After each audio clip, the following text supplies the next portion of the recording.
Bueno, otra vez, empezamos, ¿vale?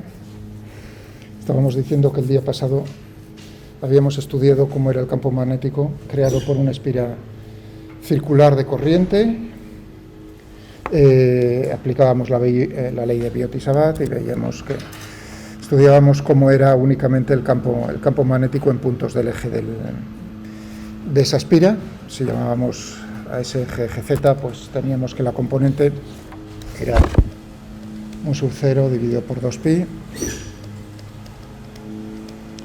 dividido por r cuadrado más z cuadrado, siendo r el radio de la espira. Y habíamos llamado a este producto, la intensidad de corriente por el área del disco, y habíamos dicho que eso era el momento, la magnitud del momento dipolar magnético, que también en los libros lo llaman M, en el Purcell yo tengo la manía de ponerle M, pero también lo usan en otros, ¿de acuerdo? Momento dipolar magnético. Ya veis que lo pongo ahí adrede para que veáis que es un vector, estoy poniéndola. Ya habíamos discutido también cómo era ese vector, qué dirección tenía. Entonces teníamos, pues, no sé, un comentario aquí importante que no hice el otro día con las prisas, que es lo que ocurre a distancias grandes.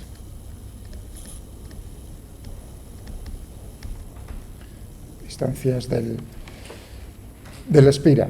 Vamos a ver. Bueno, ya le voy a poner.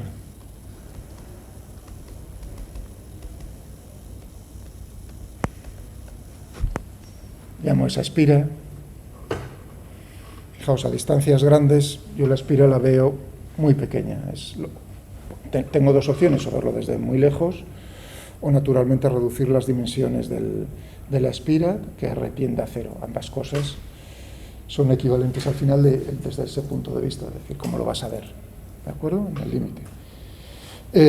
¿Y qué ocurre con el campo a grandes distancias? Eso significaría pues, que Z es mucho mayor que R. Eso implica que pues, va a ser aproximadamente un sub 0. Ahora ya voy a poner el mu sin el signo de... O sea, es la magnitud. 2pi por z al cubo. Es decir,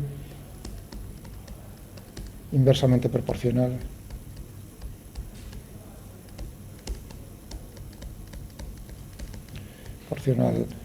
al cubo de la distancia. Y esto ya lo habíamos visto no es la primera vez que nos encontramos con una ley de este estilo, cuando habíamos visto una cosa similar en los dipolos eléctricos.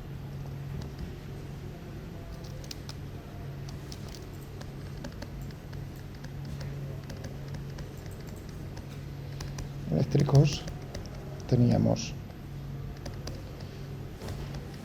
un resultado similar.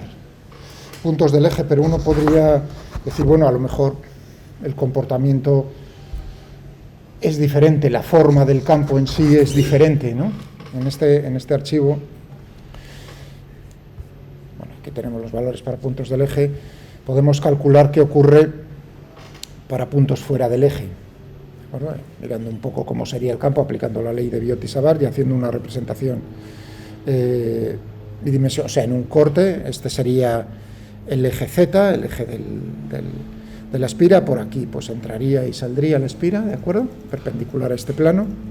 Pues aquí tendríamos, fijaos que al hacerlo con el ordenador, pues nos sale como resultado un tipo de funciones un poco raras, son funciones elípticas, que se definen a través de integrales, precisamente, integrales de este estilo. Sí. Sí, ahora sí, por favor. Sí, sobre todo por el ruido. Luego abrimos en la pausa. De acuerdo. De tal manera que si hacemos la representación gráfica de las líneas de corriente, pues tendríamos una cosa como esta.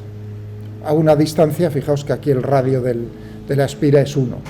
A distancias cerca de la espira, este es las líneas del campo son cerradas, como veis, como debe ser, pero si vemos cómo es el campo, alejándonos mucho, fijaos cómo es ya la escala, ya 40, 10 veces más.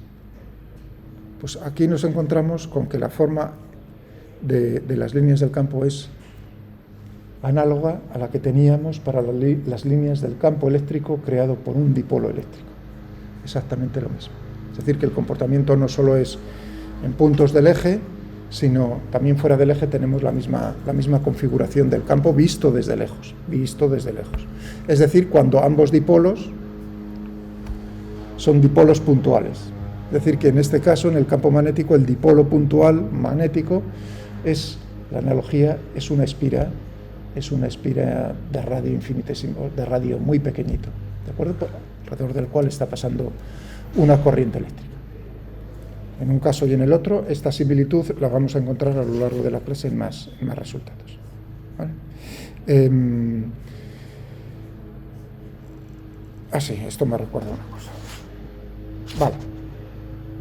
Lo voy a dejar para luego. Justo eso.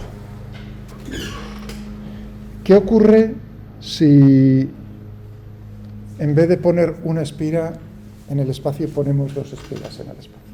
Esta es dos espiras circulares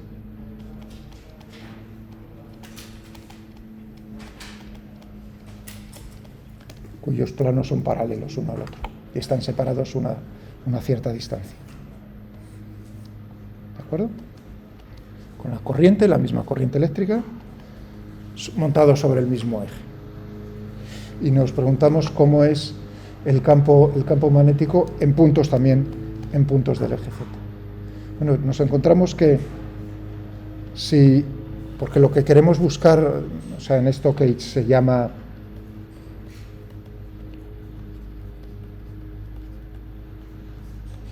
bobinas de Helmholtz, siglo XIX, una persona muy importante en la ciencia, en la física, Helmholtz, pues tenemos lo que se buscaba era en alguna zona del espacio, crear en una zona del espacio campos magnéticos lo más uniforme posibles, pues para hacer experimentos, es decir, cuando uno dice, pues meto algo dentro de un campo uniforme. Bueno, sí, cuando uno estudia la teoría, pues no hay problema en imaginárselo, pero claro, hay que hacer los experimentos. Entonces, crear un campo magnético que sea lo más uniforme posible, bueno, ya hemos visto en el solenoide que ahí teníamos precisamente lo que tendríamos que hacerlo, ¿no? Un tubo infinito y arrollar. Pero una variante más sencilla todavía es precisamente lo que tenemos aquí, siempre y cuando uno podría poner la configuración de diferentes maneras, es decir, que la distancia D entre ambas fuese diferente, y lo que observa uno es que cuando esta distancia D es 2 veces el radio, y vemos cómo es el campo en puntos del eje, ejercicio, pensadlo, ¿en qué zona del espacio? Justo en la zona entre las dos espiras. Es decir, si aquí colocamos el origen de coordenadas, este es el eje Z, en una zona en puntos muy cercanos al origen de coordenadas, justo el punto entre las dos espiras, veríamos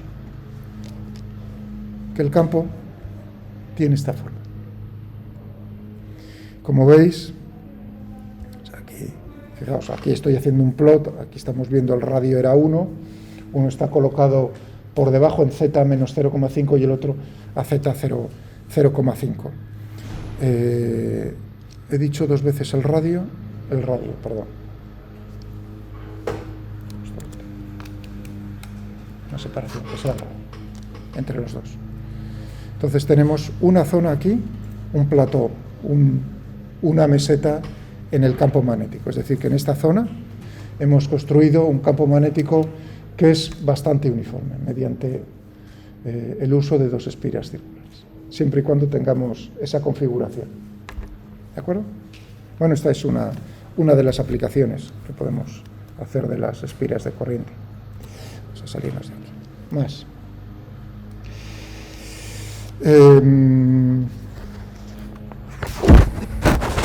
Bueno, también podríamos tener el siguiente caso, que no es exactamente una espira de corriente, pero lo podemos considerar como una espira de corriente, que es, pensad en una carga puntual.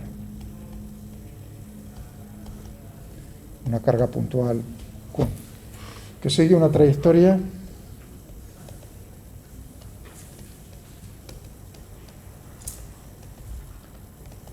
circular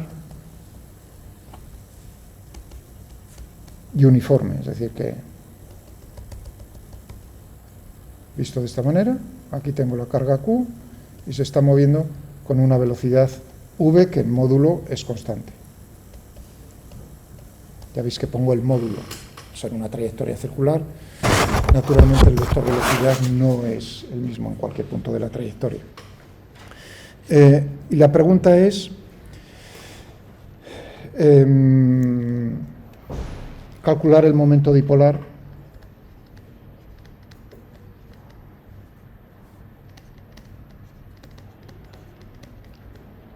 asociado a esta configuración.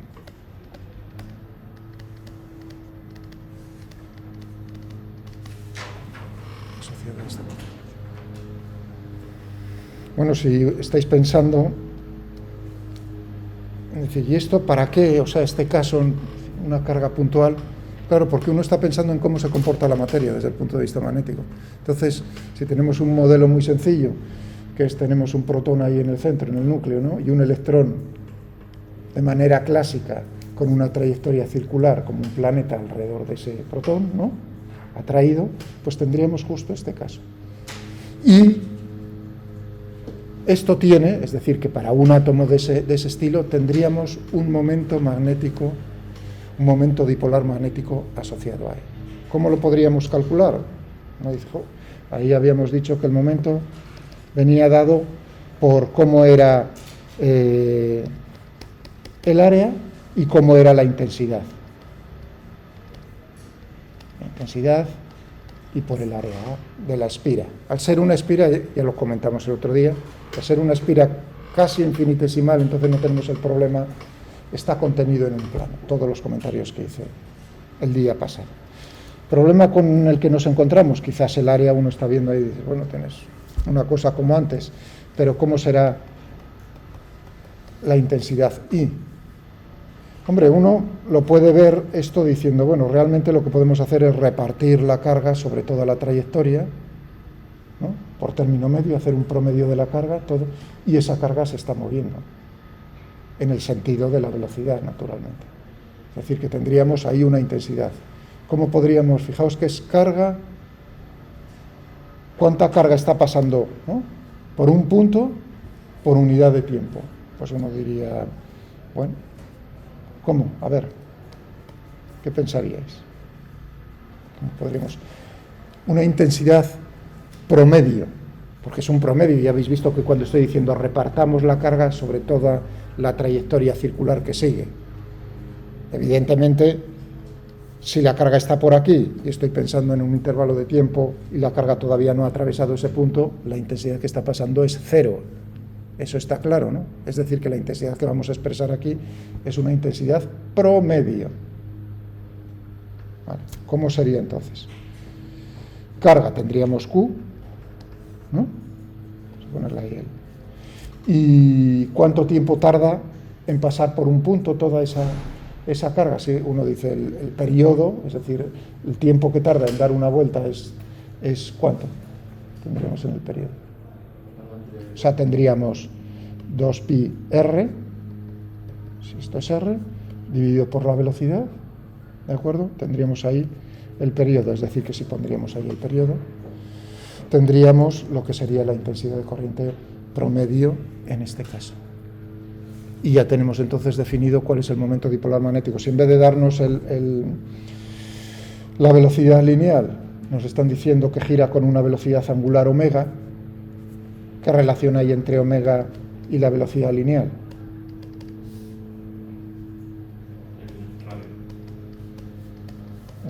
Por R.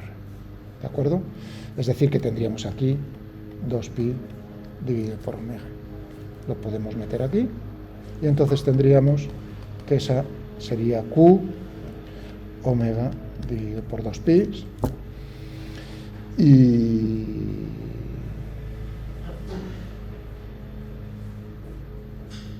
Y ya está. ¿De acuerdo? Ya lo tendríamos. Lo llevamos para acá y ya tenemos el momento dipolar magnético.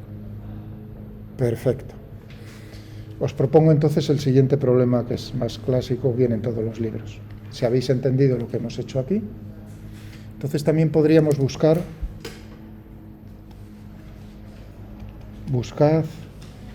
el momento dipolar magnético asociada al siguiente problema.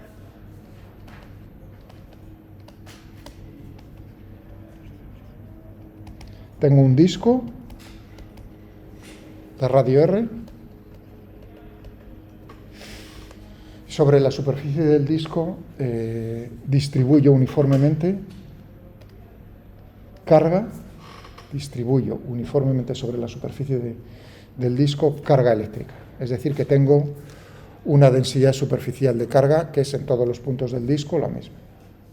Hago girar el disco con una velocidad angular omega. ¿De acuerdo? Es decir, que ahora tenemos...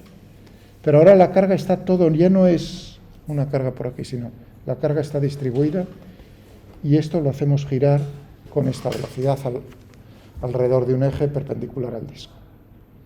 Pues tenemos que buscar cómo es el momento dipolar asociado a esto. Pensad. Idea. Si nosotros sabemos cómo es para una espira circular, este disco no va a ser nada más que la suma de un número infinito de espiras circulares. Es decir, que si cogemos el momento dipolar, que será infinitesimal para una espira dentro del disco, hay que sumar para todas las espiras y ya está. Esa es la idea que tenéis que aplicar para hallar el momento dipolar, y así os obligo un poco a pensar sobre ello también. ¿De acuerdo? ¿Alguna cuestión sobre ello? Muy bien. Es decir, que podríais también, aprovechando esto, buscar no solo cuál es el momento dipolar, sino también cuál es el campo y el campo magnético B en puntos del eje, si esto es Z. ¿De acuerdo? O sea, lo mismo. Esto es similar a lo que hacíamos cuando distribuíamos carga en una espira y veíamos cómo era el campo eléctrico y entonces buscábamos cómo era el campo eléctrico creado por un disco, como suma de espiras. Es el mismo problema. Bien.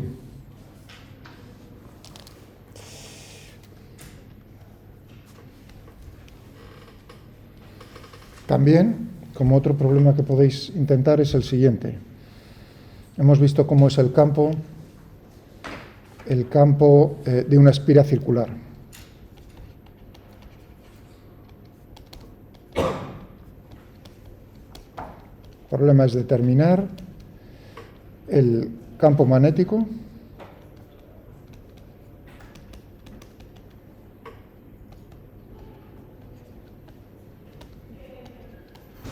de una espira rectangular o cuadrada. Rectangular. ¿En qué puntos? En puntos del eje central. Es decir, que si tenemos... ¿De acuerdo? Está pasando una espira... Tenemos una espira, pero de forma ya no circular, sino cuadrada. Entonces, en el punto central, por ejemplo, en el punto justo en el centro del rectángulo. Podéis intentarlo. ¿Qué se necesita para ello?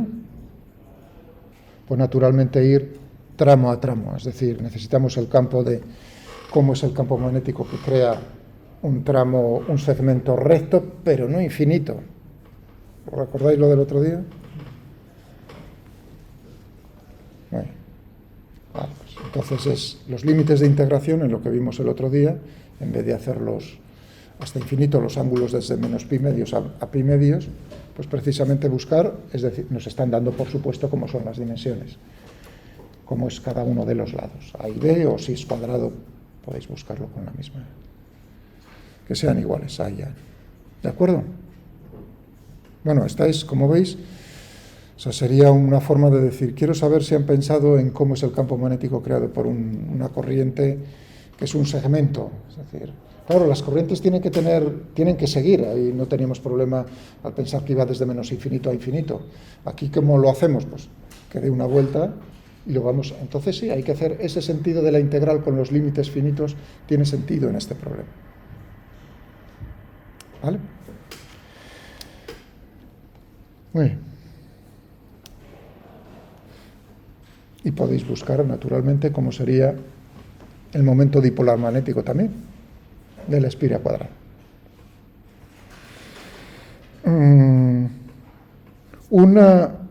También estuvimos viendo, ¿no?, qué ocurre con el movimiento de cargas dentro de campos magnéticos. Vamos a ver un par de ejemplos más así, interesantes.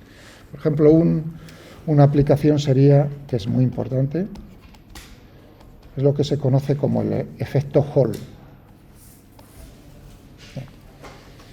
Ahora pensad que, o sea, todos decimos, bueno, en un cable conductor metálico, ¿cuáles son los portadores de carga? Las cargas libres que se están moviendo, que están contribuyendo precisamente a la corriente eléctrica. Electrones, ¿no? Sí. Ya, pero ahora nos vamos 150 años hacia atrás. ¿De acuerdo? Es decir, uno está estudiando 150, de ese orden, 180, estamos en el siglo XIX. Y uno está estudiando los fenómenos y uno se da cuenta, ¿no? Y hace experimentos con fenómenos de eso. Uno está viendo algo por ahí que está ejerciendo campos eléctricos, está viendo cómo hay corrientes dentro de los conductores y la pregunta que uno se hace es, ¿y no tiene ni idea de cómo está constituida la materia? Claro, porque la cuestión es interesante. ¿Cómo son? Tienes el cable, has inventado la batería, genial, pasan corrientes, y ahora dices, bueno, ¿y cómo son los portadores de cargas? ¿Se están moviendo las cargas? ¿Qué tipo de cargas se están moviendo a lo largo de esos cables?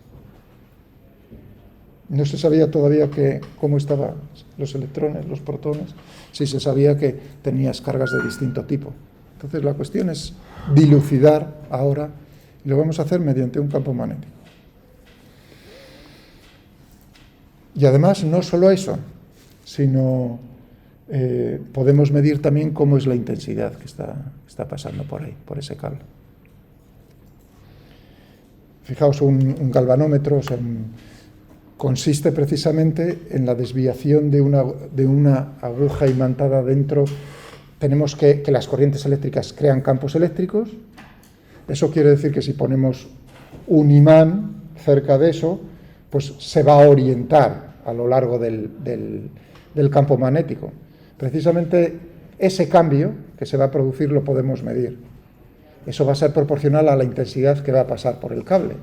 Es decir, que viendo eso, uno construye precisamente un aparato de medida de la intensidad de corriente que está pasando. Que son varias cosas que lo puede hacer. Pero, en principio, aquí lo que buscamos es esto. Bueno, tenemos un cable. Tenemos ahí la intensidad. Recordad que la intensidad viene dado, ¿no?, por el flujo de la densidad de corriente. La densidad de corriente, así por recordar, teníamos, si estamos pensando en carga distribuida en el espacio, tendríamos cómo es la densidad de carga libre que se está moviendo, densidad volumétrica de carga por la velocidad. Si lo estamos viendo como cargas puntuales, tendríamos aquí, pues tendríamos por unidad de volumen, tenemos n cargas libres que se están moviendo, n, por unidad de volumen. Cada una de ellas vamos a suponer que son iguales, Q.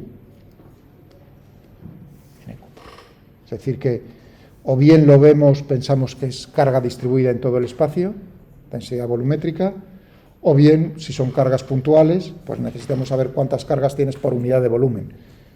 Este es el número. ¿Cuántas cargas puntuales tienes de cargas libres que se están moviendo? ¿De acuerdo? Si uno lo introduce ahí, pues lo que ve naturalmente es cómo es la intensidad de corriente. Y también tened en cuenta, cuando uno pone el sentido en la intensidad, fijaos que lo que está viendo es cómo estás pensando, cómo estás calculando el flujo, desde dónde hasta dónde, de qué lado a qué lado estás. Si las cargas fuesen positivas,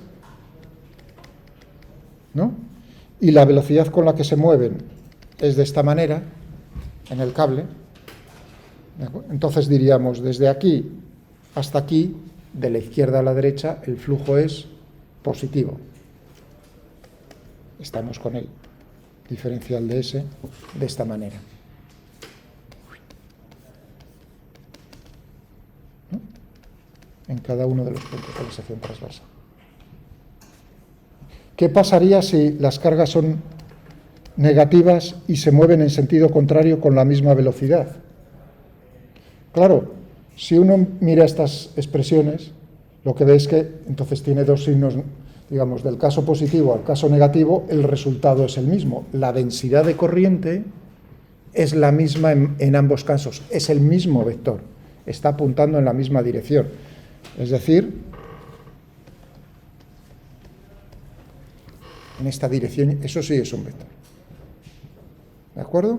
Es decir, que nos encontramos con dos posibilidades ahí, que sean cargas positivas que se mueven de izquierda a derecha, tal como lo he dibujado, o bien cargas negativas que se mueven de derecha a izquierda. Tenemos exactamente el mismo vector densidad de corriente y, por supuesto, la misma intensidad de corriente. Bien, ahora es intentar ver si tenemos un caso o el otro caso. Vamos a cogernos esta otra vez, vamos a hacer el dibujo. Muy bien, tengo por ahí el cable. Lo que voy a hacer es que pase la corriente por una lámina, o sea, que lo amplía. Por aquí seguiría el cable, es decir, la intensidad de corriente la hago pasar por una zona, expando ese cable, lo hago en una lámina plana, rectangular, como estoy dibujando ahí. Entonces tendríamos por aquí, claro que tendríamos los portadores, y ahora tenemos dos posibilidades. Tenemos lo que acabo de decir, que o bien se muevan, si es positivo, de esta manera, o bien que se muevan, si es negativo, de esta manera.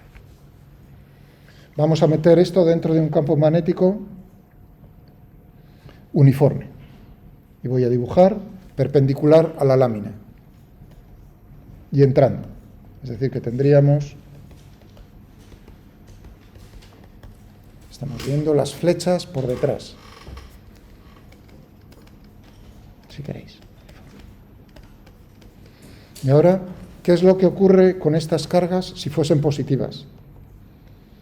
¿Hacia dónde son desviadas? Lo vimos el otro día, como veis O sea, este efecto necesitamos entender qué es lo que ocurre con el movimiento de una carga dentro de un campo magnético uniforme. Pues uno diría, seguiría una trayectoria circular, ¿no? Sería desviado de esa manera, lo mismo que el otro día.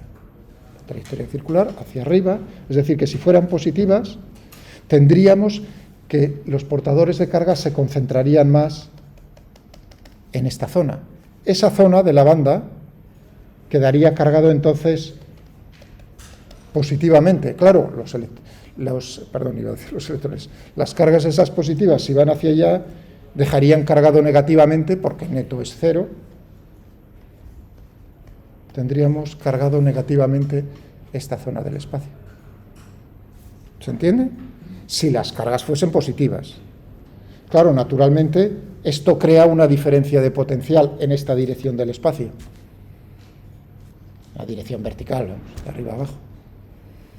Estos puntos estarían a mayor potencial que estos puntos. Si yo cojo otro cable, desde este extremo a este extremo, y mido, podría medir cómo es la diferencia de potencial, si pienso que, y puedo ver si es positiva, digamos, pongo el 0 en un punto, si es positiva o es negativa. Es decir, que si este punto me sale a mayor potencial que este, evidentemente las cargas, los portadores de carga, son cargas positivas. ¿De acuerdo? Y uno diría, pero bueno, a lo mejor te ocurre lo mismo con si son cargas negativas los portadores. Ahora es lo que vamos a estudiar si hago otro dibujo por aquí. No lo quiero poner los signos sobre eso porque si no, no se va a ver ya nada de nada. Esto, por supuesto, lo tenéis en todos los libros en el Purcell, ¿eh? También, capítulos. O sea que... Ahora tendríamos esto. Y tendríamos aquí, nos hemos cogido el campo magnético, también lo mismo, no cambia nada.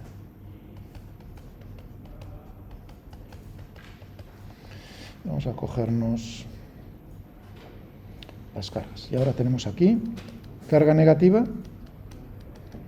pero se mueve con esta velocidad. ¿Hacia dónde va a ser desviada las cargas? Tendríamos que ver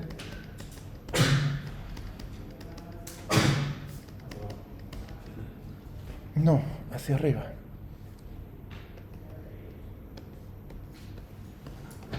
Ten en cuenta que aquí tienes Q, que es negativo. Ahí viene el asunto. ¿Perdón? Claro, va justo, y ahora uno dice, tal como he dibujado el campo magnético, tal como he dibujado, entrando en unos giran las positivas en el sentido antihorario y las negativas en sentido horario. ¿Cómo lo veo? Naturalmente viendo cómo es la fuerza a la aceleración.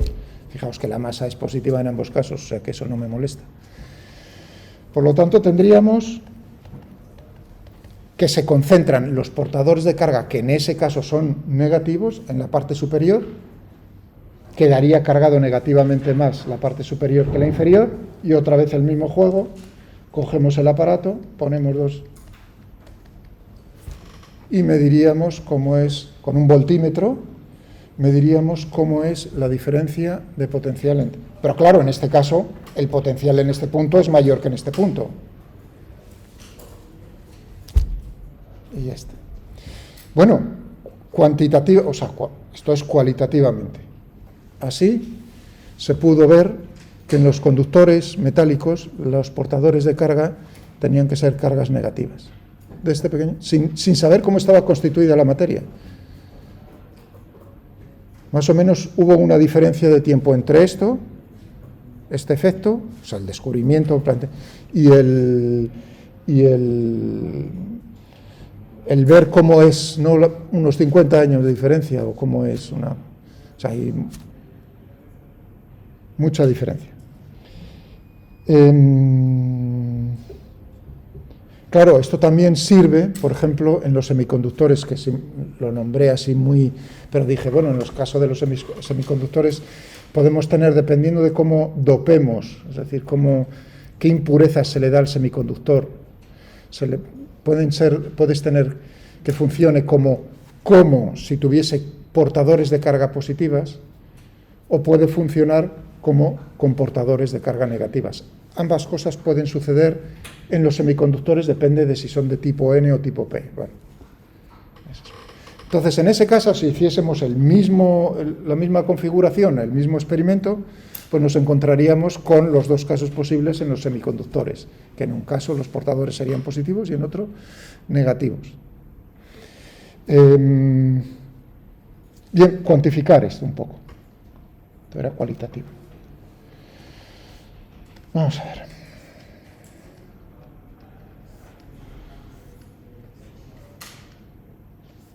O sea que tendríamos por aquí, vamos a suponer que fuesen positivos, tendremos aquí Q y V, y se va acumulando en ese caso, ¿no? Teníamos que se acumularía por aquí, si fuese de esa manera.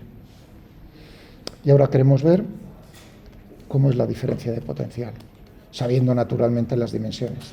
Bueno, la diferencia de potencial es lo mismo que saber cómo es el campo en esa dirección del espacio. Suponiendo que sea uniforme, tendríamos, ¿no?, que el módulo sería E, si esa es la distancia, E por D, en módulo. la diferencia de potencial, con el signo correspondiente. ¿Estamos de acuerdo?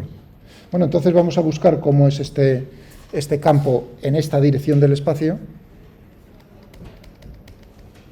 porque naturalmente para que haya corriente tendríamos que tener otro campo de esta manera. Estamos buscando cómo es el campo en la situación estacionaria. Es decir, cuando vemos que ya no cambia esa diferencia de potencial más. Eso significa que aquí tendremos que tener, si en la situación estacionaria, para los portadores, que la suma de la fuerza que ejerce este campo eléctrico, que se está creando por esa separación de cargas, y la fuerza que está ejerciendo el campo magnético sobre las cargas, se anulan. ¿Estamos de acuerdo? ¿Cómo sería la fuerza que...? Otra vez lo mismo, el campo no he cambiado nada, el campo es perpendicular aquí, el campo B. Entonces, ¿cómo tendríamos la fuerza en módulo debido a B? Tendríamos Q, tendríamos V y tendríamos QV por B. Y esto en función de la intensidad de corriente lo podríamos poner. Fijaos, eso es para una. Pero naturalmente hay por ahí muchas cargas, n cargas por unidad de volumen. Pensad entonces lo que tendríamos, que por eso escribí la expresión hace un momento, correspondiente a cómo es la densidad de corriente para, si lo consideramos carga distribuida en todo el espacio o cargas puntuales. Bueno, para una tendríamos esto, y para otra, y para esto sería AB, pero para E, que es lo que tendríamos, Q por E.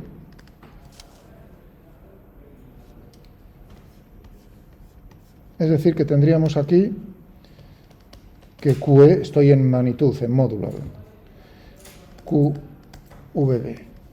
Es decir, que tendríamos aquí V por B. Claro, pero tenemos aquí este que llevamos para allá. Ahora ya simplemente, es decir, que tendríamos ahí esta de V, VB por D, y ahora habría que expresar cómo es V en función de la intensidad de corriente que tenemos ahí. Eso como ejercicio. Para obligaros también un poco a que abráis, a que lo penséis primero y que abráis el capítulo correspondiente del curso.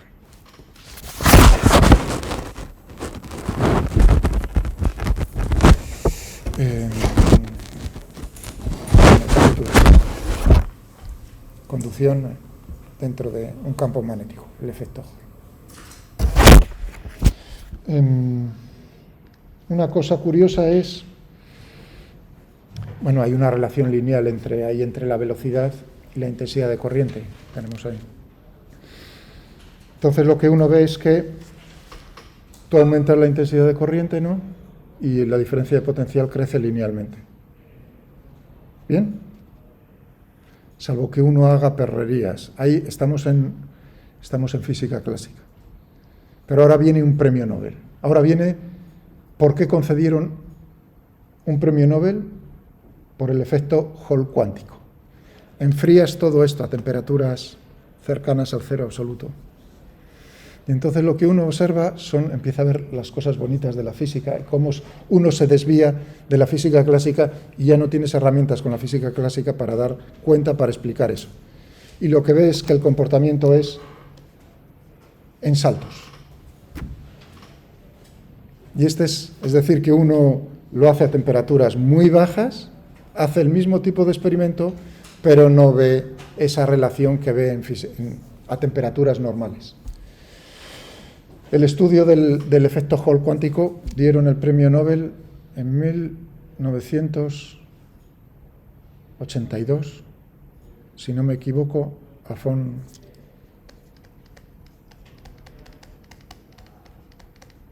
a ver si lo escribo bien, Kitzling, me parece, a un instituto Max Planck en Stuttgart, de estado sólido, física de estado sólido. Esta persona luego fue, no sé si era, creo que era ya director del instituto. Era relativamente joven, ¿eh? Cuando estudió con otros el efecto Hall cuántico. Muy bien. Vale. Más, ¿qué podemos estudiar? Por ejemplo, estamos hablando de fuerzas, pues vamos a ir un poco más por fuerzas.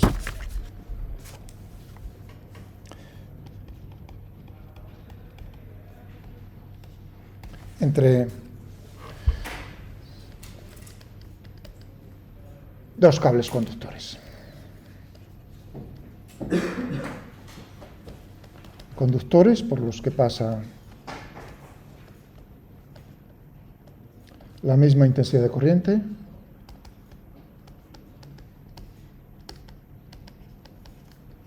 Hombre, podría ser diferente. Vamos a hacerlo con corriente. Y ahora lo único que falta, y son dos cables que vamos a considerar rectilíneos e infinitamente largos.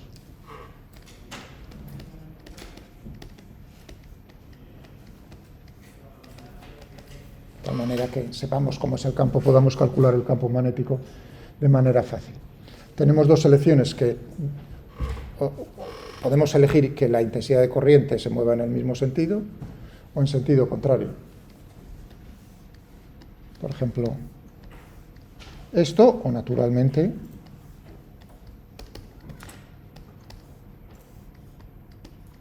y observar qué es lo que ocurre.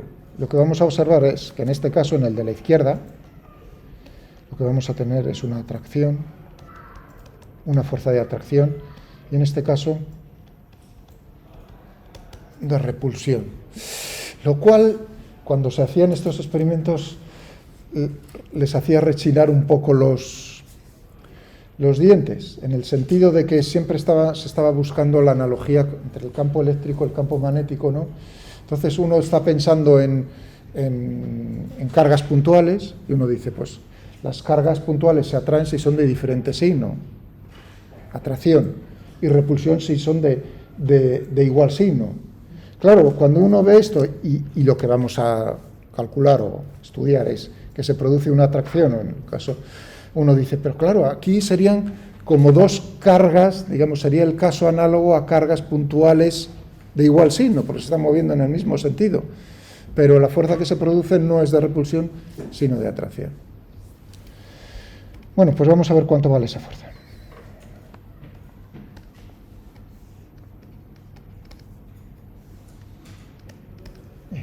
A una distancia D, separados uno del otro.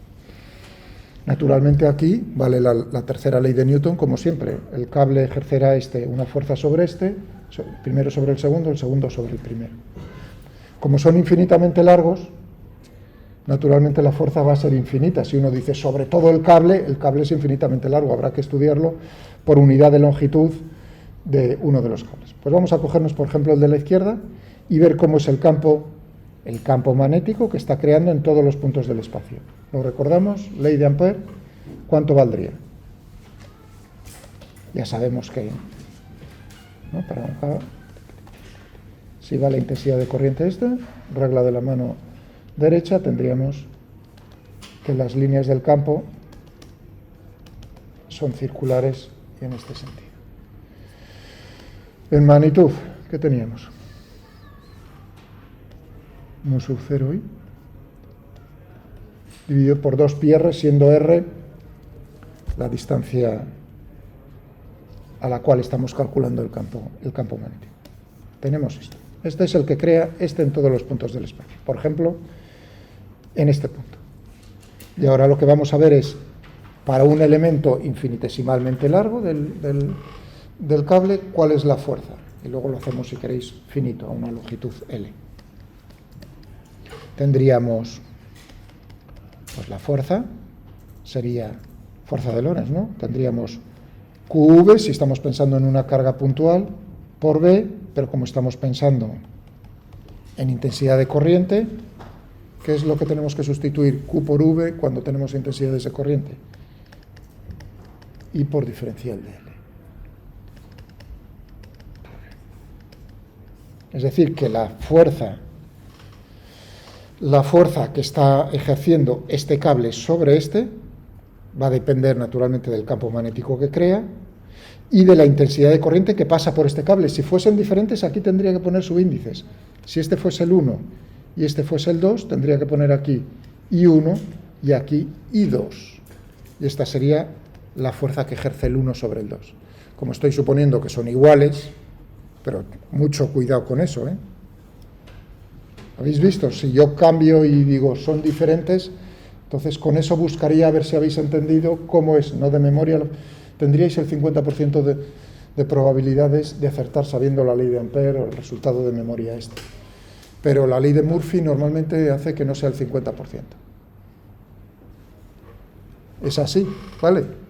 Muy bien, pero son iguales. O sea que ponemos que I1 sea igual a I2 igual a I. Es decir, que tendríamos... Vamos a ver aquí. Tendríamos que la fuerza sería I. Vamos a ver cómo es el diferencial de L. El diferencial de L, fijaos que el sentido de L viene dado por cómo es la corriente. En este caso estoy suponiendo que van los dos en el mismo sentido, por lo tanto, hacia arriba. Y forma, ¿qué ángulo forma con el campo magnético? 90 grados.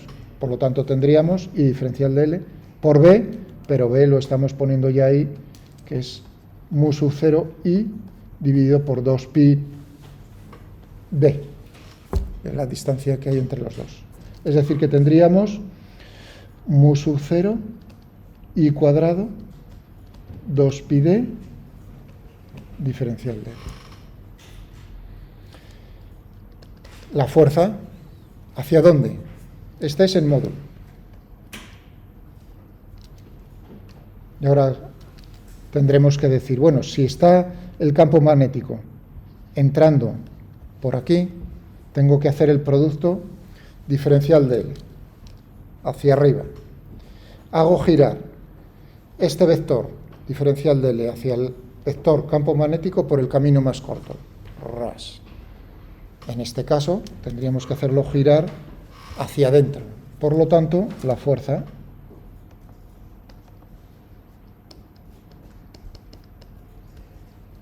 sería de esta manera. En todos los puntos del cable tenemos la misma fuerza por unidad de longitud. Eso quiere decir que al integrar, ¿no?, que tendríamos que hacer el diferencial de F, nos quedaría mu sub 0 I cuadrado 2pi D por la longitud que hemos escogido, L. Y esta sería la fuerza por unidad de longitud, sería mu sub 0 I cuadrado 2pi por D. Si uno dice, hago pasar una intensidad de corriente que es 1 amperio por cada uno de ellos, y separo los cables una distancia de 1 metro entre uno y otro, entonces, ¿cuál es la fuerza que se están ejerciendo? Tendríamos aquí, sustituyendo dos veces, 4pi por 10 elevado a menos 7, 4pi, o sea, tendríamos 2 veces por 10 elevado a menos 7 newtons.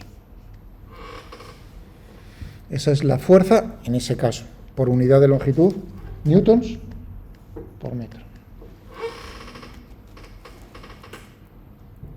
¿De acuerdo? Muy bien, pues ahora proponeros otra cosa. Entonces, si habéis entendido esto, podéis pensar en el siguiente problema.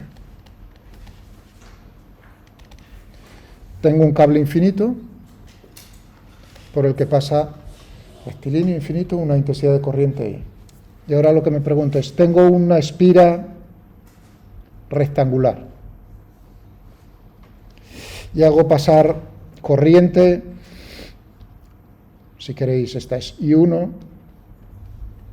y esta es I2, de esta manera. En un sentido o en el otro podéis pensar ambos casos. Bueno, por cierto, naturalmente si cambiamos el sentido pasamos de tener atracción a repulsión, el caso que os había dicho. Bueno, pues en este problema es hallar la fuerza neta, que ejerce el cable rectilíneo sobre la espira rectangular.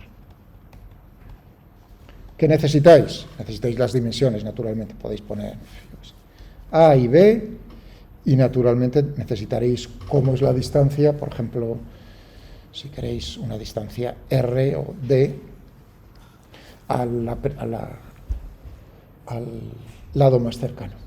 ¿De acuerdo? Y la orientación está todo contenido en un plano. ¿De acuerdo? Muy bien. Es muy fácil. Fijaos que es prácticamente lo que hemos hecho. Neto significa que tendréis que sumar para cada una de las, dividir la espira en rectas, ¿no? En corrientes aquí, y lo que tendréis es qué ocurre para este tramo, qué ocurre para este, qué ocurre para este y qué ocurre para este. Y ver si se atrae, si se acerca o se aleja. Bien.